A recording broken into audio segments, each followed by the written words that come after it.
본 방송에서 제공하는 투자 정보는 투자 판단에 대한 조언입니다. 방송에서 제공하는 주식의 가치, 가격 상승 및 하락에 대해서는 방송사에서 보장하지 않습니다. 실시간 정보 브리핑입니다. 소비자 물가 상승률이 지난해 7월 이후 약 1년 만에 처음으로 2%대 중반으로 내려왔습니다. 다만 농산물, 외식 물가와 유가는 여전히 높은 상승률을 보였습니다. 다음 소식입니다. LIG 넥스원이 신고가를 찍은 지 하루 만에 10% 하락 중입니다. 증권가에서는 방산주 중 가장 높은 주가 상승률로 밸류에이션 부담이 증가했다며 향후 추가적인 주가 상승을 위해서는 현재 시점에서 알려지지 않은 새로운 모멘텀과 그에 따른 실적 추정치 상향 조정이 동반돼야 한다고 설명했습니다. 세 번째 소식입니다. 대명 선호그룹의 지분 인수 소식에 주가 재평가 기대감이 커지면서 티웨이항공 주가가 급등하고 있습니다. 티웨이항공의 2대 주주인 JKL 파트너스는 보유 지분 14.9%를 손호인터내셔널에 매각했고 매각 규모는 1,000억 원 수준이며 인수자 측은 JKL의 잔여 지분에 대해서도 매수할 수 있는 콜옵션을 9월 말까지 갖게 됩니다. 마지막 소식입니다. 한화오션과 삼성중공업이 대규모 선박수주 대열에 합류하면서 주가가 꿈틀대기 시작했습니다. 글로벌 양대 운하 차질이 부른 선박 발주 시장 호황의 훈풍이 확산하는 모습입니다. 다만 일각에서는 높은 가격에 수주한 선박을 건조해 이익을 남기지 못할 우려가 제기되는 만큼 경계심도 필요해 보입니다.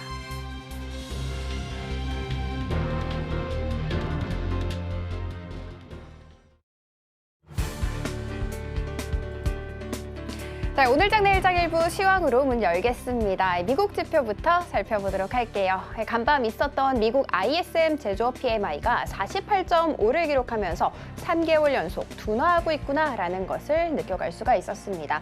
보이시는 것처럼 시장 예상치였던 49.2보다도 크게 하회하는 48.5를 기록했습니다. 50을 기준으로 봤을 때 아래는 위축을 그리고 위는 확장을 의미하는데요. 그러니까 위축 국면에 들어가 있구나라는 것을 느껴갈 수가 있었죠. 신규 주문 49.3을 기록하면서 예상치를 상회했습니다. 그렇지만 49.3 그러니까 50 미만이죠. 여전히 위축 국면에 들어가 있구나라는 것을 알아갈 수가 있었습니다. 이런 지표들은 사실상 금리나 기대감을 조금 더 가깝게 만듭니다. 그리고 중요한 이슈도 하나 더 있었는데요. 트럼프 당선 확률이 조금 더 올라가게 됐죠. 이렇게 된다면 채권 발행 확대 가능성이 올라가게 되는 것이고요. 이런 여러 가지 상승 이유로 인해서 국채 금리는 급등을 했고 장기물을 중심으로 강하게 치솟았습니다. 자, 그러면 오늘 아침에 발표됐던 국내 이슈도 살펴보도록 하겠습니다.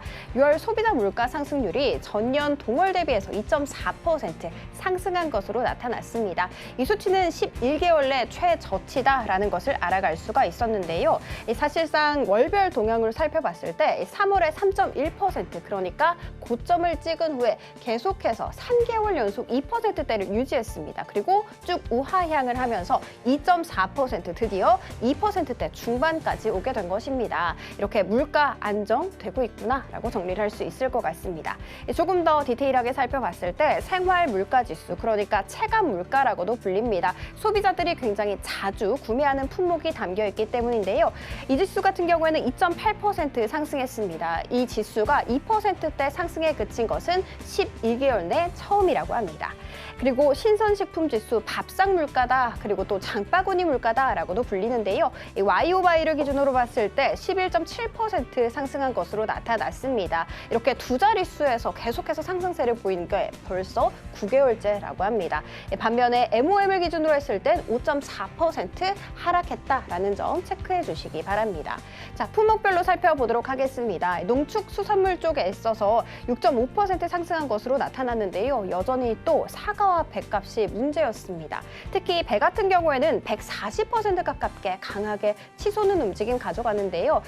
이 말은 즉슨 작년에 비해서 거의 2배 이상이 올랐다라고 볼 수 있습니다. 1975년 1월 이후에 배값이 가장 높은 상승폭을 기록했다라는 점이 굉장히 특징적이었습니다. 이렇게 농산물 쪽에서 급등세를 보이다 보니까 보이시는 것처럼 농산물 전체 물가에서 0.49%포인트를 끌어올리는 역할을 했다라고도 볼 수가 있습니다. 그리고 그리고 공업제품 쪽 살펴보도록 하겠습니다. 1.1% 상승한 것으로 나타났는데요. 조금 더 디테일하게는 휘발유가 4.3% 상승세를 보여줬는데 이 상승폭은 지난달에 비해서 조금 더 올라갔다라고 볼 수가 있습니다.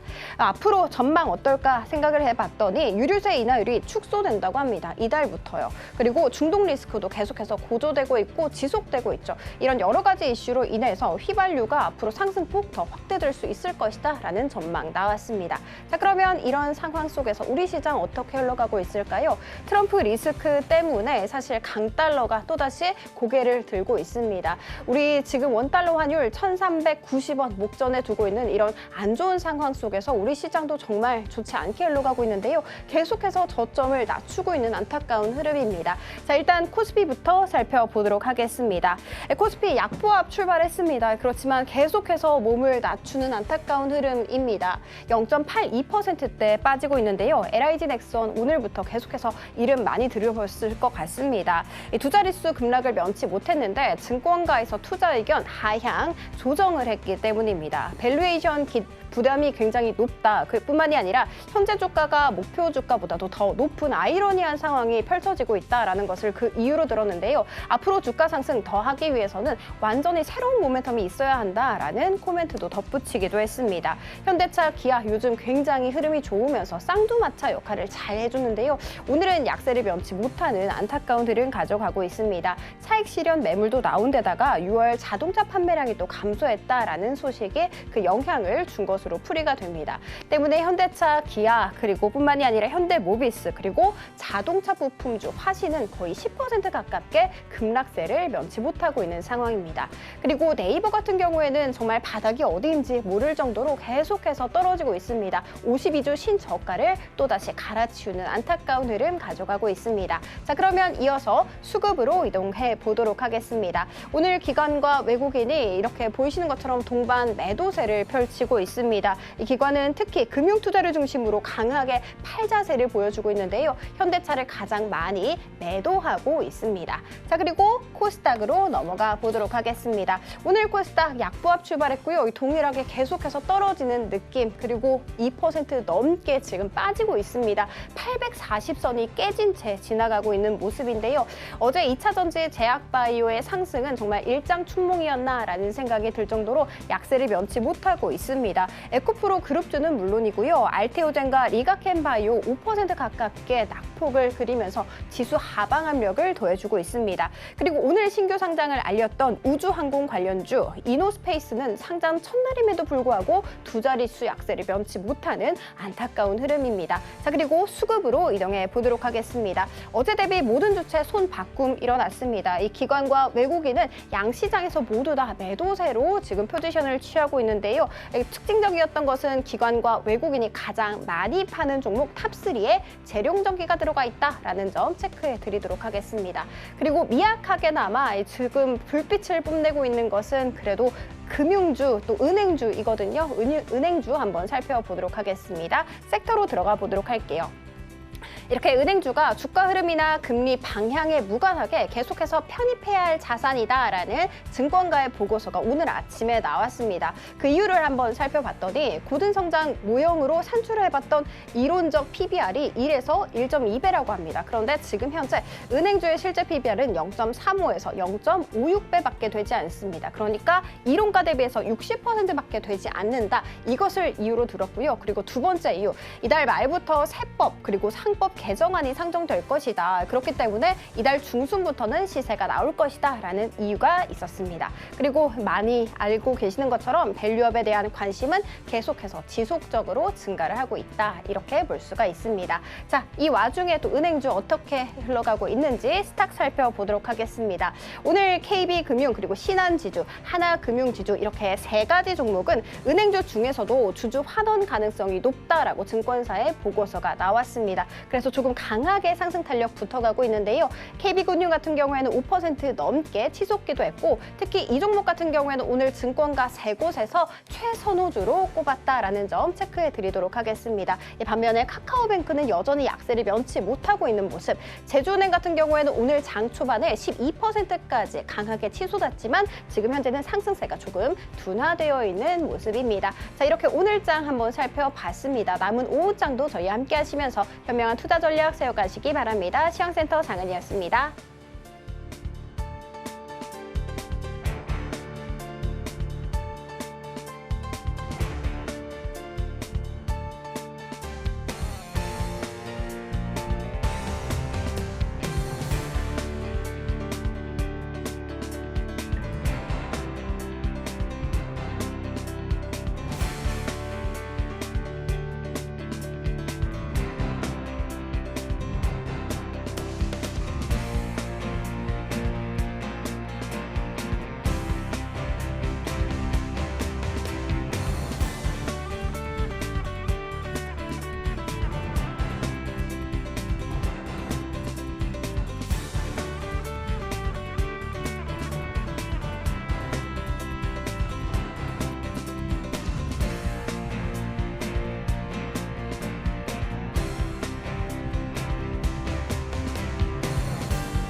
시청자 여러분 안녕하세요. 오늘을 돌아보고 내일을 준비하는 오늘장 내일장 일부 진행의 백선혜입니다.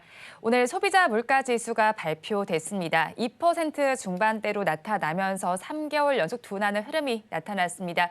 이렇게 물가가 둔화가 되다 보니까 기준금리에 대한 관심이 쏠리고 있습니다. 이 물가지수만 살펴본다면 이르면 다음 달에도 기준금리를 인하할 수 있다라는 전망도 나오고 있습니다. 하지만 바깥에도 비가 내리고 있고 우리 시장에도 비가 주룩주룩 내리고 있습니다. 그 비는 코스닥 시장에서 더 세차게 내리고 있습니다. 양대 시장 모두에서는 외국인과 기관이 발을 빼고 있는 가운데 코스닥 시장에서는 시총 상위단에서 엔캠과 셀트리온 제약을 제외하고는 모두 파란불이 들어와 있는 상황입니다. 원달러 환율도 오르고 있는 상황 속에서 우리 시장 어떻게 헤쳐나갈지 저희 방송 통해서 지켜보시기 바랍니다. 저희 방송은 유튜브를 통해서도 보실 수 있습니다. 유튜브 검색창에 서울경제TV라고 검색하시면 저희 방송과 함께 하실 수 있으니까요. 많이 참여해 주시기 바랍니다. 7월 2일 화요일입니다. 오늘장 내일장 일부 본격적으로 출발합니다.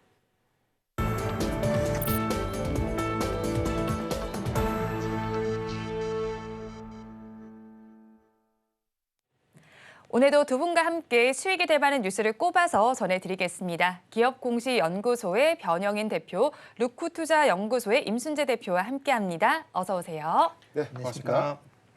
네, 오늘 우리 시장 분위기 정말 좋지 못합니다. 양대 시장 모두가 하락세를 나타내다 보니까 하락하는 종목도 더 많이 나타나는 것 같습니다. 그 안에서 이 종목을 먼저 살펴볼게요. LRG 넥스원입니다. 어제는 그래도 좋은 모습인데 하루 만에 좀 급락 양상이 펼쳐지고 있습니다. 지금 12%대 하락세가 나타나고 있거든요. 신고가 찍은 지 하루 만입니다. 어떤 이유 때문에 이런 하락세 나타난다고 보십니까? 네, 사실 오늘 전체적인 상황들에 대한 어떤 큰 변동성 부분들은 아마 이 오전장, 개장 전에 좀 발표가 됐던 증권사 리포트의 영향이 좀 가장 크지 않았나라 좀 보고 있습니다. 전체적인 어떤 내용들의 관점에서 추가적인 어떤 상승 연락을 좀 이끌기 위해선 어떤 실적에 관련된 어떤 방향성이라든가 앞으로 어떤 이 구체화된 어떤 모멘텀에 대한 제시가 더 필요하다. 다소 좀 부정적인 어떤 이 스탠스의 어떤 리포트가 좀 발표가 됐는데 여기에 대해서 목표 주가를 한 26만 원 유지를 좀 했지만 그럼에도 불구하고 이게 어제 신고가에 관련된 차익 매물을 좀 일부 되돌리는 어떤 영향으로 좀 작용하지 않았나를 좀 보고 있는데 최근 우리가 증권사 리포트에 관련된 어떤 수급 동향들과 좀 우리가 빗대어서 좀 본다면 저는 사실 뭐 증권사 리포트에 관련된 어떤 평가가 극히 좀 잘 됐다, 잘못됐다 이런 부분 좀 논의를 하기 전에 수급적인 측면의 어떤 기준점들은 좀 다르지 않나. 그 어떤 업종들에 관련해서는 굉장히 좀 관대하고 또 반대로 특정 업종에 관련돼서는 굉장히 좀 보수적인 어떤 스탠스로 좀 리포트들이 좀 더 제시가 좀 되다 보니까 이런 부분들에 대한 어떤 이 수급 영향들이 좀 가장 크게 좀 작용을 하고 있는데 LG 넥스원의 경우에는 공교롭게도 7월에 우리가 주목해 볼 만한 모멘텀으로는 고스트 로보틱스의 인수 마무리 이 부분이 좀 있기 때문에 저는 사실 뭐 1분기 그리고 2분기에 안정적인 수주 잔고가 좀 증가될 수 있고 오히려 우리가 하반기에 기대할 수 있는 사우디아라비아의 신공투 추가 무기 수출에 관련된 이슈들 그리고 이 이외에 뭐 함대공이라든가 뭐 지대공 미사일에 관련된 추가적인 어떤 수주 모멘텀들은 좀 논외로 하더라도 방산 부분에 관련된 로봇 사업과의 결합 이 부분은 아직 모멘텀에 더 반영되지 못했고 향후에 이런 어떤 성장성 내지는 사업의 어떤 기대성들은 아직 주가에 좀 반영된 측면들이 없거든요. 이런 것들을 좀 고려해 볼 필요가 있다고 좀 보이고 지금 미국의 고스트 로보틱스의 경우에는 우리가 흔히 이야기하고 있는 로봇계입니다. 사족 보행을 통해서 로봇계에 관련된 어떤 기술을 갖고 있는데 이 부분이 방산과 결합이 됐을 때 향후에 어떤 뭐 지뢰를 탐지한다든가 뭐 폭발물을 뭐 제거한다든가 폭발물의 어떤 위치 같은 것들을 조금 더 사람이 좀 할 수 없는 그런 어떤 인력을 좀 대체할 수 있는 어떤 방산 무기로서 고도화될 수 있는 그런 어떤 사업의 시너지들을 우리가 좀 구성해 본다면 오늘의 조정은 오히려 저는 매수의 기회로 본다라고 좀 말씀드리겠습니다. 네, LG 넥스원 오늘의 조정 매수의 기회로 보자라는 말씀을 전해주셨고요. 아무래도 증권가에서 좀 좋지 못한 내용의 리포트가 나왔다 보니까 이런 현상이 발생하는 것 같습니다. 밸류에이션에 부담이 있다 뭐 이런 내용인데 수급적인 측면에서도 외국인과 기관이 동반 매도세를 보이고 있고요. 외국인의 매도 규모가 더 크게 나타나고 있습니다. 수급 상황과 더불어서 오늘의 하락 속에서 보유자 분들께서는 어떻게 대응 전략 짜면 좋을까요? 뭐 오늘 뭐 큰 폭으로 하락을 하고 있죠. 10% 넘는 하락을 보이기 때문에 상당히 좀 불안해하실 가능성은 충분히 있는데 일단은 뭐 LG 넥스원 같은 경우는 중장기적인 관점에서 여전히 좀 관심 있게 좀 보셔야 되지 않을까라는 생각을 해보고 있습니다. 뭐 지금 밸류에 대한 그런 이제 여러 가지 뭐 의문이 이제 제기가 되는 그런 상황이긴 하지만 그래도 이제 꾸준히 지금 수주 잔고가 상당히 좀 많이 있는 그런 상황이고요. 그다음에 추가적인 이제 수주에 대한 기대감도 여전히 남아 있다라고 보시면 될 것 같습니다. 뭐 대표적으로 루마니아나 그다음에 이라크 같은 경우도 천공2에 대한 수출 기대감이 여전히 있는 그런 상황이고요. 특히 이제 LG 넥스원의 이제 비군 같은 경우는 지금 미 해군에서 지금 테스트를 진행 중에 있습니다. 그러니까 뭐 지금 미 해군이 자체적으로 못 만드는 그런 이제 무기에 대해서는 해외에서 구입할 수 있는 그런 상황이다라고 보면 이런 비군 같은 경우에 상당히 미 해군 특히 이제 미 해병대에서 상당히 기묘하게 쓰일 수 있는 그런 이제 무기다 보니까 미국 테스트가 긍정적으로 뭐 나온다라고 하게 되면 미국 수출에 대한 기대감도 여전히 남아 있다라고 보시면 될 것 같습니다.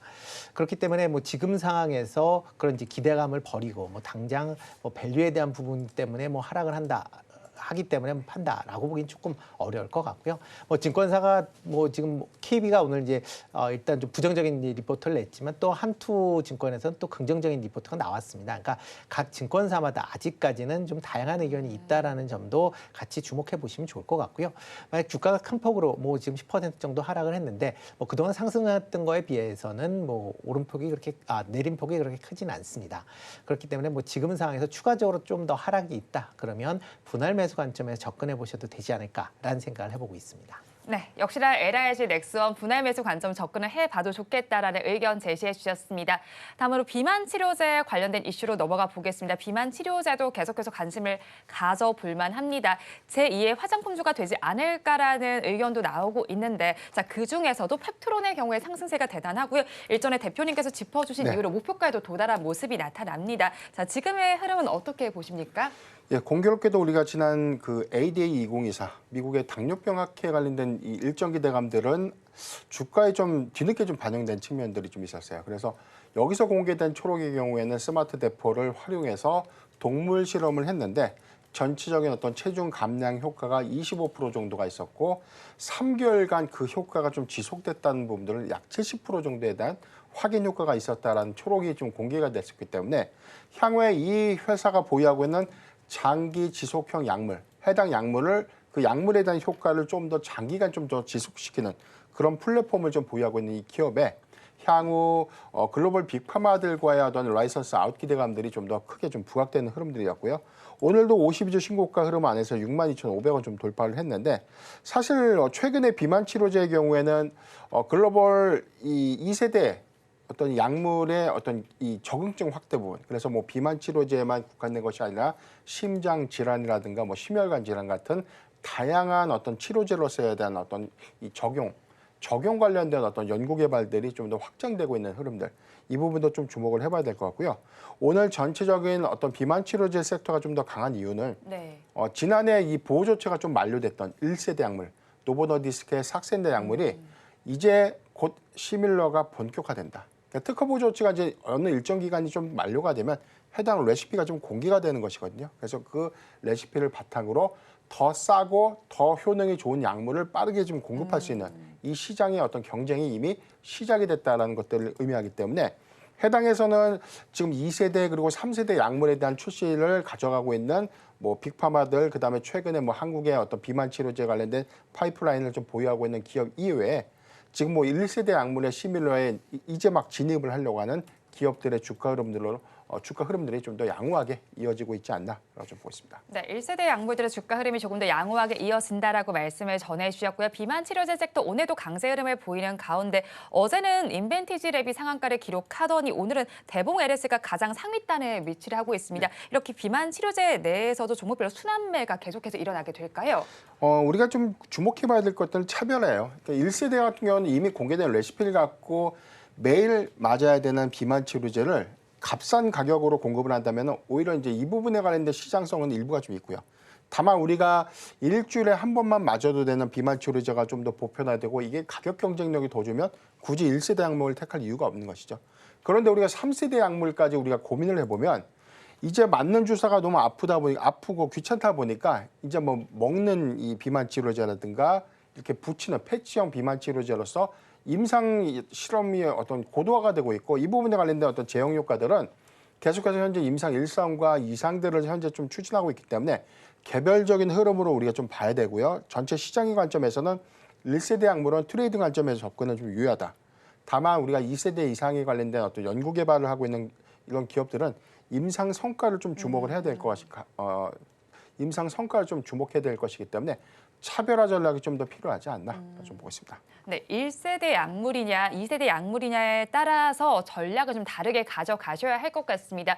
비만 치료제와 관련해서 이 종목도 함께 봐야겠습니다. 삭센다 이야기 해주셨는데 블루엠텍 역시도 유통을 한 부분이 좀 부각이 됩니다. 지난해 말에 상장할 이후에 이제 고가까지 이제 그때 부근으로 지금 주가가 회복이 가능할 수 있을까요? 일단 뭐 지금 의약품 유통, 그다음에 특히 이제 이커머스 관련돼서 좀 강한 그런 이제 모습들을 보이고 있는 그런 회사다라고 보시면 될 것 같고요. 뭐 오늘 이제 시장에서 주목받는 게 조금 전에 말씀하셨듯이 이제 삭센다 특허 만료 때문이다라고 보시면 될 것 같습니다. 특히 이제 블루엠텍 같은 경우는 이제 노바티스, 그러니까 미국의 노바티스 회사와 이제 계약 관계가 되어 있는데요. 지금 삭센다가 이제 그러니까 특허가 만료가 되면서 노바티스가 지금 바이오시밀러를 올해 내에 출시할 것이다라는 그런 이제 예상을 지금 하고 있습니다. 그렇다라고 하게 되면 뭐 노바티스의 이제 바이오시밀러를 블루엠텍에서 이제 판매할 수 있지 않겠느냐라는 기대감이 지금 주가에 오늘 좀 반영이 됐다라고 보시면 될 것 같습니다. 그렇지만 비만 치료제 뭐 최근 들어 이제 계속 좀 각광을 받고 있죠. 네. 가장 큰 게 뭐 완전히 요즘 비만 치료제는 이제 만병통치약처럼 모든 질병에 다 이제 뭐 긍정적인 영향을 미칠 수 있다라고 지금 얘기가 되면서 뭐 글로벌 이제 제약사들 모두 대부분 관심 있게 보이고 있고요.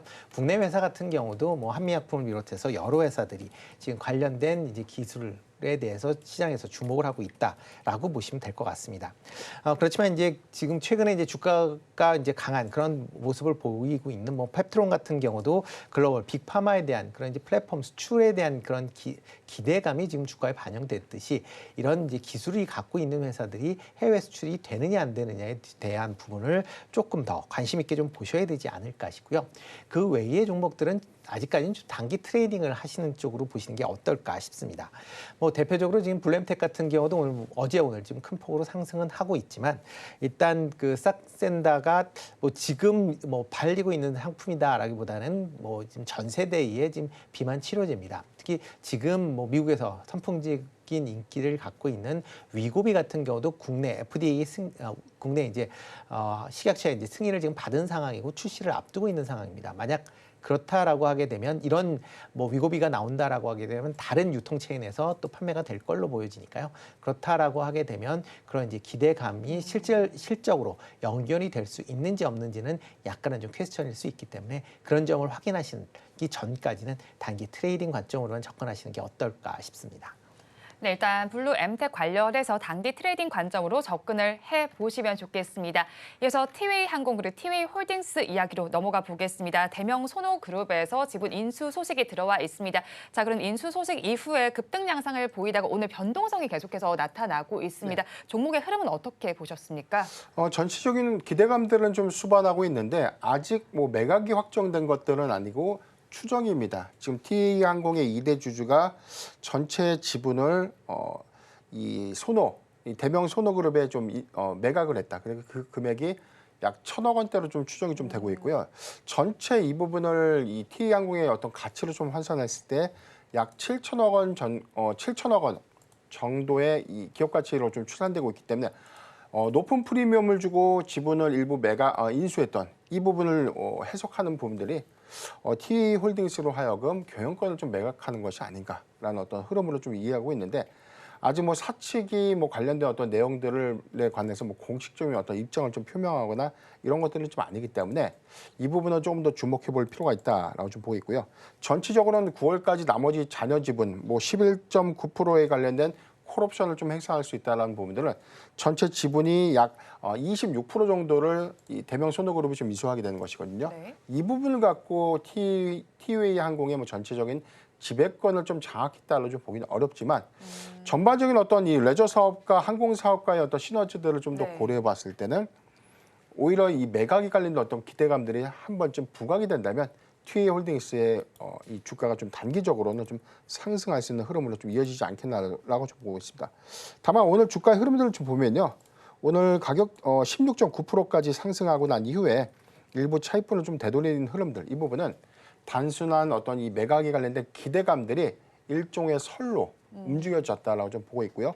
이 부분이 아직 확정되지 않았던 측면들을 좀 고려해 본다면 지금 구간에 이 무리한 접근은 좀 다소 좀 리스크하지 않나라고 좀 보고 있기 때문에 지금의 저는 뭐 추세적인 부분에 대한 어떤 접근은 좀 관망하는 것이 좀 좋지 않을까라고 좀 말씀드리겠고요.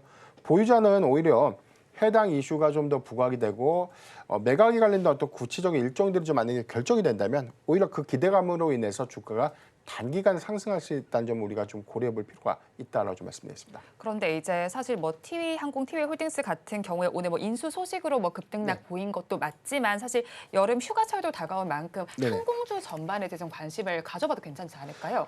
오늘 공교롭게도 제주항공의 부정적인 리포트가 있었습니다. 네. 오늘 목표 주가를 1,000원 정도 하향을 좀 시켰는데 이 해당 내용들에 대해서는 지금 전년 동기 대비 이 국제 노선에 관련된 이 물동량들, 그다음에 운송 여객 건수는 좀 증가됐지만 오히려 이 부분에 대한 비용화가 좀 더 증가되면서 수익성이 좀 더 훼손될 수 있다는 어떤 취지로 좀 발표가 됐고, 다만 저는 항공주를 전반적으로 좀 봤을 때 우리가 뭐 대형 항공사인 아시아나항공, 대한항공이 있고요, LCC 항공사인 뭐 티웨이홀딩스, 뭐 또는 제주항공이 좀 있을 수 있는데 실적적인 기준에서는 뭐 지난 4분기부터 올해 1분기까지 그리고 1분기에 굉장히 긍정적인 어떤 실적 발표를 했음에도 불구하고 주가에 상승분을 반영한 게 전혀 없거든요.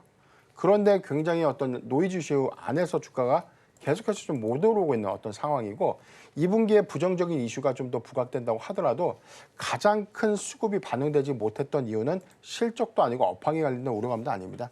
단순하게 대한항공과 아시아나항공의 합병 승인이 3년 정도 장기화됐던 측면들이 전체적인 항공 섹터의 어떤 수급 영향으로 좀 작용했다고 좀 보였고, 오늘 미국에서도 긍정적인 어떤 이슈가 있었어요. 네. 미국의 서부 노선 일부에 대한 슬롯, 즉 운수권을 좀 반납을 하는 조건으로 이 합병을 승인할 수 있다. 그래서 10월에 연내 승인이 좀 가능하다라는 어떤 부분들이 지난번 뭐 유럽의 경우에서도 화물 사업 부분에 대한 일부 매각과 프랑스 등 뭐 일부 노선을 다른 이 저비용 항공사들에게 이제 노선을 좀 매각하는 그런 어떤 이 조건부 승인이 좀 일어났고, 이번의 경우는 서부 노선을 국내에 판매하는 것이 아니라 미국 항공사에 넘기는, 그래서 이제 운수권을 다시 재조정하고 정비하는 과정을 통해서 거대 항공사가 만약에 탄생을 한다면 이에 따라 LCC 항공사들 역시도 국내 안에서 이 단거리 노선에 관련된 슬롯이 정비가 되면서 경쟁성들이 오히려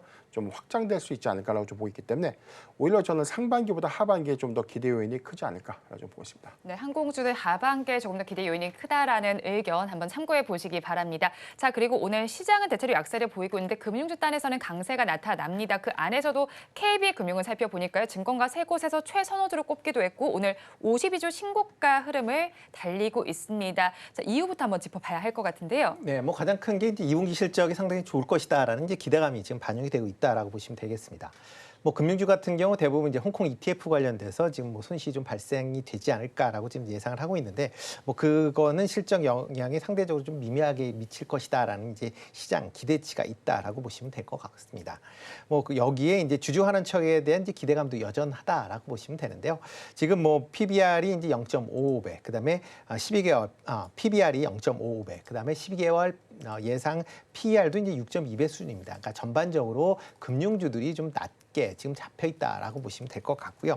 여기에 기업 밸류업 프로그램에 대한 기대감도 여전히 남아 있다라는 겁니다.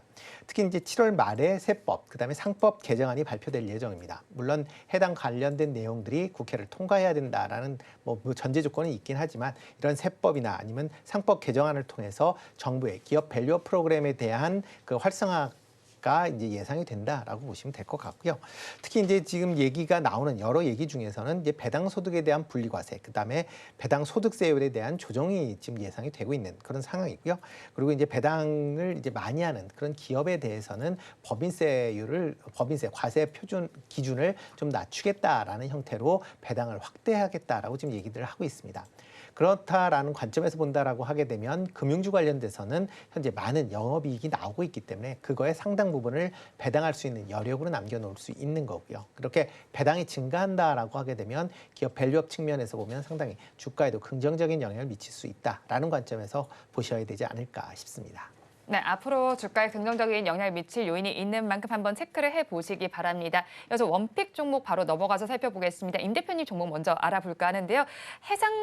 해운주와 관련된 쪽입니다. 해상운임지수 지속적으로 상승을 하고 있고요. 앞으로도 상승이 전망됩니다. 자, 그렇다면 이에 따라서 해운주가 오를 것 같은데 사실 지난 한 달 동안도 많이 올랐잖아요. 네. 앞으로의 전망 어떻게 해볼까요? 일단 뭐 해운주 같은 경우는 이제 SCFI라는 이제 상하이 컨테이너 운임지수가 지금 6월 28일 기준으로 3,714포인트를 기록을 했습니다.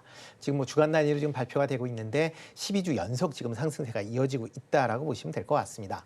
뭐 작년도 2023년도 평균적으로 보면 SCFI 지수가 이제 1,000포인트 내외에서 횡보세를 보였다라는 거에 비해서 지금 그 수치가 3배 이상 상승을 하고 있는 그런 상황이다라고 보시면 될 것 같고요. 이렇게 이제 해상 운임이 좋다라고 하게 되면 컨테이너 관련 쪽에 그 이제 치중을 하고 있는 HMM에 좀 더 HMM을 좀 더 관심 있게 보셔야 되지 않을까 싶습니다. 특히 이제 HMM 같은 경우에 2분기 실적이 큰 폭으로 개선될 것이다라고 지금 예상을 하고 있습니다. 지금 시장 컨센서스를 본다라고 하게 되면 매출 같은 경우는 2억 7,900억으로 전년 대비 한 31% 정도 증가할 걸로 예상이 되고 있고요. 영업이익은 6,264억으로 한 3배 가까이 증가할 걸로 예상이 되고 있습니다. 뭐 지금 해상 운임이 올라가는 이유는 뭐 홍해 사태로 인한 지금 수에즈를 통과하는 그런 배들이 희망봉을 돌아간다는 부분하고요.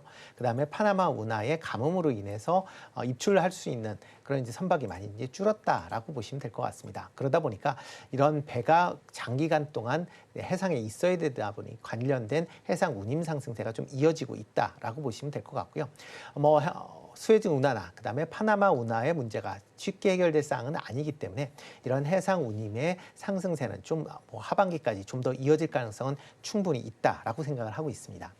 여기에 이제 트럼프 전 대통령의 이제 이슈도 지금 해상 운임을 올릴 수 있는 주요 요인으로 이제 작용할 가능성은 크다라고 생각이 되고 있는데요.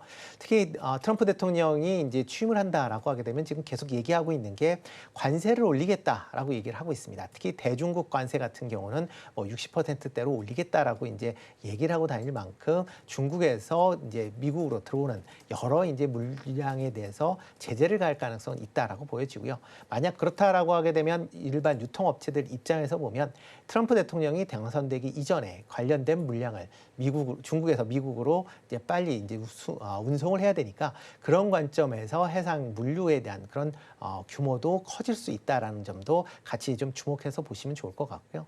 그렇기 때문에 뭐 올 한 해는 실적 측면에서 보면 상당히 긍정적으로 영향을 미칠 수 있지 않을까 싶습니다.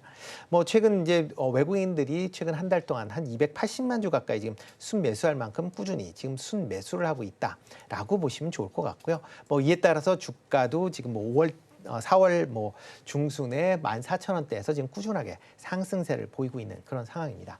뭐 지금 주가 상으로 본다라고 하게 되면 약간 뭐 추가적인 상승 여력은 좀 더 있다라고 보여지고요. 일단 지금 뭐 19,000원 이하에서 매수하시면 어떨까 싶고요. 뭐 목표 주가는 지금부터 한 10% 정도 올라 있는 22,000원대에서 뭐 매도하시면 좋을 것 같고요. 손절은 17,000원대에서 하시면 어떨까 싶습니다. 네, 원픽 종목 HMM 알아봤습니다. 이어서 변 대표님의 섹터 알아보겠습니다. FPCB 쪽입니다. 갤럭시 언팩 행사와 관련해서 네네. 한번 바라볼 만한 섹터일 것 같은데요. 네.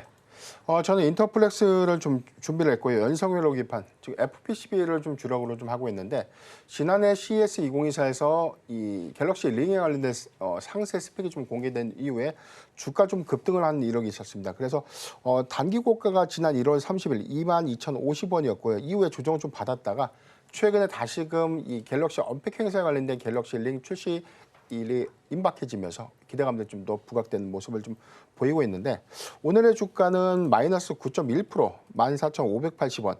전체의 어떤 주가 약세를 좀 보이고 있지만 가장 좋은 매수 적기가 좀 저는 돌입됐다라고 좀 보고 있기 때문에 인터플렉스의 경우에는 실적 관점 그리고 갤럭시 언팩 향세에 관련된 이벤트 관점에서 굉장히 좀 주목해 볼 만한 포인트가 아닌가라고 보고 있습니다. 지난 1분기 실적을 보면 매출액이 15.8%가 증가됐고요. 작년에 8억 원에 불과했던 영업이익이 근본에 1분기에 80억 원에 대한 영업이익으로 좀 더 확대됐던 부분들. 이 부분은 2분기까지 실적 기조를 좀 더 이어갈 수 있고 하반기부터는 본격적인 FPCB에 관련된 수혜량들이 좀 더 증가되면서 오히려 실적 개선이 가파르게 좀 더 이어지지 않을까라고 보고 있는데 갤럭시 언팩 행사에 관련된 어떤 이슈가 네. 이미 공개된 어떤 이벤트이기 때문에 세론 효과로 좀 작용될 수 있다는 어떤 평가들 좀 나오고 있지만 갤럭시 링에 관련된 부분들 뭐 최고에서는 뭐 한국 기준에서는 29호까지 상세 스펙들이 좀 공개됐고 공개가 좀 됐다는 측면들 여기에 더해서는 웨어러블의 기술 고도화 부분까지 좀 탑재됐던 부분들을 좀 감안을 해야 될 것 같은데 오히려 이 초기에 프로모션 관련돼서 이 디바이스에 관련된 어떤 이 공급이 저는 더 활발하게 좀 이루어질 수 있다고 좀 볼 수 있기 때문에 이거는 뭐 삼성의 수익성과 관련이 없이 부품사의 경우에는 이 공급될 수 있는 판매량과 연동돼서 실적이 증가될 수 있는 구조다. 이 부분을 우리가 주목해 볼 필요가 있다라고 좀 말씀드리겠고요. 인터플렉스의 경우에는 저는 매수 진입가 지금 14,700원 미만의 분할 매수가 좀 더 가능하다라고 좀 말씀드리겠고 목표가 19,000원 그리고 손절가는 12,000원을 제시해 드리겠습니다. 네, 원픽 종목 인터플렉스까지 들어봤습니다. 자, 그리고 이어서 지난번에 가지고 오신 종목 리뷰를 한번 부탁드려 볼게요. 어버브 반도체입니다. 목표가 부근에 지금 터치한 모습이 나타나거든요. 6월에 반도체 수출도 최대치를 경신했다는 소식이 들려오는데 앞으로의 기조도 상승으로 기대해봐도 괜찮을까요? 저는 아직 일정 모멘텀 남아있다고 좀 말씀드리겠고요. 지금 7월 9일에 뭐 이번 주의 경우는 7월 5일 삼성전자 2분기 잠정 실적 7월 9일에는 한국에서 이 삼성전자 파운드리 포럼이 있고요. 그다음에 10일에는 언팩 행사 있죠. 그래서 풍성한 이벤트를 좀 주목해 볼 필요가 있고 특히나 반도체 섹터 안에서도 삼성전자향 밸류체인을 좀 구성하고 있는 소부장주를 좀 주목해 봐야 되는데 어부브 반도체의 경우에는 지금 이 삼성전자의 가전 AI 전환이 좀 더 가속화됐던 부분에 여기에 들어가고 있는 마이크로 컨트롤러 유닛을 보다 하반기에 좀 더 많이 공급할 수 있는 역량들을 우리가 좀 주목을 해보면 저는 추가적인 상승 여력 충분히 좀 남아있다고 좀 볼 수 있기 때문에 현재 구간에서도 지금 현재 0.48포인트 상승하는 흐름들 오늘 같은 장에도 좀 견고한 흐름을 좀 보여주고 있다는 것은 오히려 이 포럼에 관련돼서 파운드리에 관련된 협업 기대감들은 아직 남아있다고 좀 보이고 상세하게는 7월 9일에 공개될 수 있는 삼성전자의 전략을 특히나 더 주목해 볼 필요가 있다고 좀 말씀드리겠습니다. 네, 풍성한 이벤트가 있으니까 앞으로의 흐름도 어버브 반도체 기대를 해보셔도 좋겠습니다. 이어서 마감까지는 전략을 어떻게 짜면 좋을지 질문을 드려보겠습니다.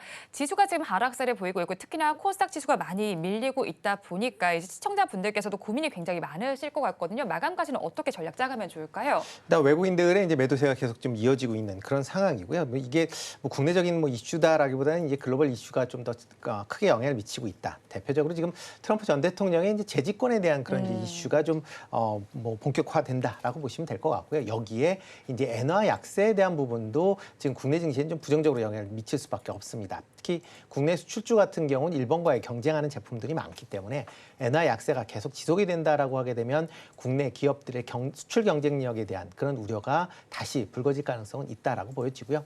여기에 원화 환율도 지금 뭐 1,388원, 89원 정도에서 계속 머물러 있는데 이렇게 이제 약세가 지속된다라고 하게 되면 외국인들의 국내에 대한 투자에 대한 뭐 투자 심리도 당연히 위축될 수밖에 없는 그런 상황입니다. 그렇기 때문에 그런 부분을 보셔야 될 걸로 보여지고요.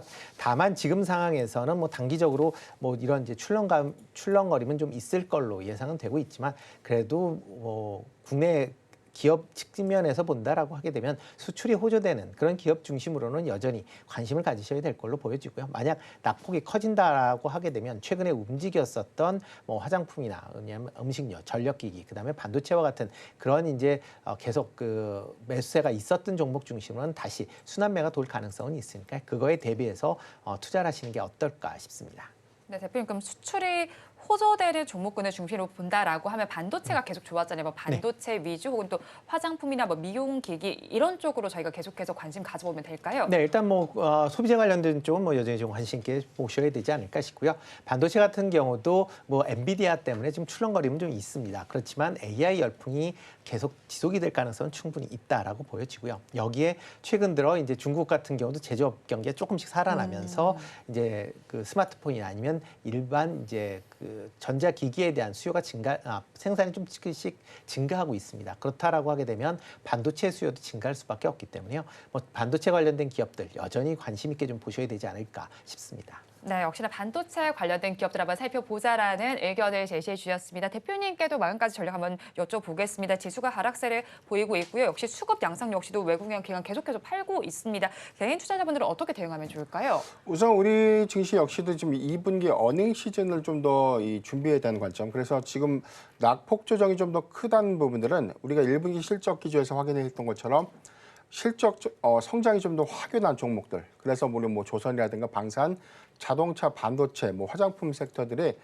단기 조정폭들이 좀 더 크다는 것은 오히려 2분기 실적에 관련된 기대치들을 수반하에서 오히려 주가 좀 상승할 수 있다는 점을 우리가 상기해 볼 필요가 있지 않나를 좀 보고 있기 때문에 저는 오히려 실적주 관점, 특히나 대형주 수급은 우리가 좀 주목해 볼 필요가 있고 이에 따른 어떤 조정은 매수의 기회로 활용하는 것이 좀 좋지 않을까라고 좀 말씀드리겠습니다. 네, 매수의 기회로 조정이 있을 때 활용을 해보자라고 말씀을 해주셨고요. 외환 거래 시장도 사실 이제 시간이 늘어났는데 어제 장에서 그냥 좀 잠잠하게 마무리가 됐는데 오늘 장에서는 지금 보니까 또 4원이 넘게 오르고 있는 양상입니다. 네. 환율에 따라서 우리 시장은 또 어떻게 바뀌게 될까요? 환율 동향에 관련된 이슈는 계속해서 좀 부각이 되는데 네. 뭐 1,400원 이상에서 계속해서 좀 올라갈 것이다라는 전망들은 뭐 익히 알고 있어요. 우리가 작년 하반기부터 나왔던 이슈였기 때문에 그런데 그런 부분들이 확연하게 좀 나오고 있는 시그널은 아니었죠. 이 부분은 저는 1,400원 이상에서의 어떤 장기 흐름은 유지되지 않는다고 보고 있고 오히려 하반기 금리 인하의 시그널들이 본격적으로 좀 더 확인되는 가셔됐다는 측면들이 좀 더 보여지는 시점이라면 저는 오히려 이제 환율의 경우에는 1,300원 초중반까지 좀 내려올 수 있는 부분, 뭐 심지어는 1,200원대 후반까지 내려올 수 있는 부분들이 저는 가능하다고 좀 볼 수 있기 때문에 오히려 우리가 9월에 이 금리 인하 시그널들에 대한 확인들이 좀 더 가시화될 수 있는 부분들이 이번 주에 아마 이 매크로 지표 안에서에 대한 방향성을 확인할 수 있지 않을까라고 보고 있기 때문에 관련된 뭐 대선 불확실성 관련된 이슈도 있었고 단기 과열권 관련된 수급 이슈도 좀 있었지만 환율의 어떤 이 고가 영향들은 좀 제한적이지 않을까라고 좀 보고 있습니다. 네, 환율의 영향은 제한적일 것이다라고 정리를 해주셨습니다. 두 분 말씀 여기까지 듣겠습니다. 지금까지 기업공시연구소의 변영인 대표, 루크투자연구소의 임순재 대표와 함께했습니다. 고맙습니다.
네, 지금 우리 양시장 하락폭이 깊습니다. 이 때문에 개인 투자자분들 역시도 고심이 굉장히 깊으실 것 같은데요. 하락하는 종목 개수만 2,000개가 훌쩍 넘어가고 있는 상황입니다.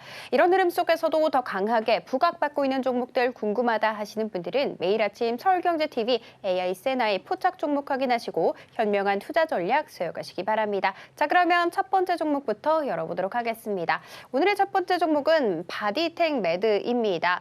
모멘텀 80, 실적 90, 그리고 나머지는 85점 기록하면서 총 종합 점수 85점으로 포지션 가능하다라는 것을 알아갈 수가 있었습니다. 코로나19 이후에도 비코로나 매출 성장이 계속해서 지속되고 있다고 합니다. 그러면서 안정적인 현금 흐름 역시도 긍정적인 요인으로 볼 수가 있습니다. 국내에서는 이미 약국용 진단키트 및 진단기기를 판매하고 있고요. 그리고 브라질 이외에 유럽 지역 진출도 확대되고 있습니다. 뿐만이 아니라 동물용 진단 시장 진출을 위해서 새로운 성장 기회까지 모색하고 있다고 합니다. 자, 그러면 오늘 어떻게 흘러가고 있는지 살펴보도록 하겠습니다. 어제 장중에 8% 넘게 강하게 치솟기도 했는데요. 오늘 같은 경우에는 조금 상승분을 많이 돌려내는 모습입니다. 2% 넘게 빠지고 있네요. 자, 그리고 두 번째 종목 살펴보도록 하겠습니다. 오늘의 두 번째 종목은 현대건설입니다. 차트와 실적은 85점, 그리고 신호강도도 동일한 점수 나왔고요. 수급은 70점, 그리고 모멘텀은 80점 나오면서 총 종합 점수 81점으로 포지션 가능하다라는 것을 알아갈 수가 있었습니다. 국내 부동산 경기 침체가 계속해서 지속되고 있습니다. 때문에 해외로 눈을 돌려서 수주 확보에 박차를 가하고 있다라는 이야기 나왔는데요. 올해 1분기 매출액을 살펴봤더니 8조 5천억 원을 기록하면서 41% 이상 증가를 했고요. 영업이익도 2,500억 원으로 44% 이상 증가한 것으로 나타났습니다. 자, 그러면 오늘 어떻게 흘러가고 있는지 살펴보도록 하겠습니다. 어제 3% 넘게 불기둥을 그려냈습니다. 그런데 오늘 같은 경우에는 3% 가깝게 빠지는 안타까운 흐름 이어가고 있습니다. 자, 그리고 마지막 종목 살펴보도록 하겠습니다. 마지막 종목은 삼성바이오로직스입니다. 신호강도는 95점 나왔고요. 그리고 실적은 85점, 그리고 나머지는 90점 기록하면서 포지션 가능하다라는 90점으로 나왔습니다. 자, 그리고 오늘 증권가에서 또 긍정적인 리포트가 하나 나왔습니다. 견조한 사공장 생산 능력이 증가를 하고 있는 데다가 안정적인 수주 활동이 이어지고 있다. 뿐만이 아니라 달러가 강세를 보이고 있다. 이런 쪽에서 긍정적으로 봐도 좋다라는 이야기 있었는데요. 오늘 어떻게 흘러가고 있는지 살펴보도록 하겠습니다. 일단 어제까지만 해도 4% 넘는 불기둥을 뿜어냈는데요. 오늘은 지금 계속해서 고점을 높여가고 있습니다. 6% 넘게 올라서고 있는 모습이네요. 이렇게 세나의 종목들 살펴봤습니다. 마감 후에도 자세한 투자 전략 궁금하다 하시는 분들은 5시 30분에 방송되는 온트레이딩 AI를 통해서 확인하시기 바랍니다. 이어서 우대장 내일장 일부의 핵심입니다. 비만 치료제 관련주들은 제형에 따라서 전략을 차별화해서 가져가시면 좋을 것 같습니다. 다음으로 LIG 넥스원입니다. 오늘 장에서 급락 양상이 펼쳐지고 있지만 앞으로 로봇과 방산의 시너지 기대가 유효한 만큼 관심을 가져보셔도 좋겠습니다. 마지막으로 쉬어가는 장세 속에서도 금융주는 강세 흐름 보여주고 있습니다. 밸류업과 배당 증가에 따라서 주가 호조가 전망되니까 이 점 염두에 두시기 바랍니다. 본 방송에서 제공하는 정보는 투자 판단에 대한 조언일 뿐 해당 주식 가치와 수익률을 보장하지는 않습니다. 오늘장 내일장 1부에서 준비한 순서는 여기까지입니다. 저희는 잠시 후 2부로 돌아오겠습니다.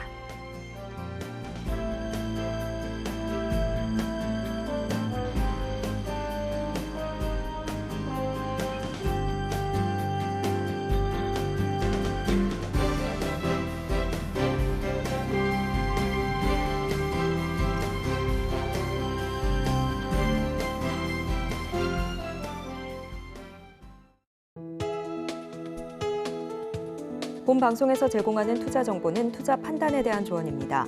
방송에서 제공하는 주식의 가치, 가격 상승 및 하락에 대해서는 방송사에서 보장하지 않습니다.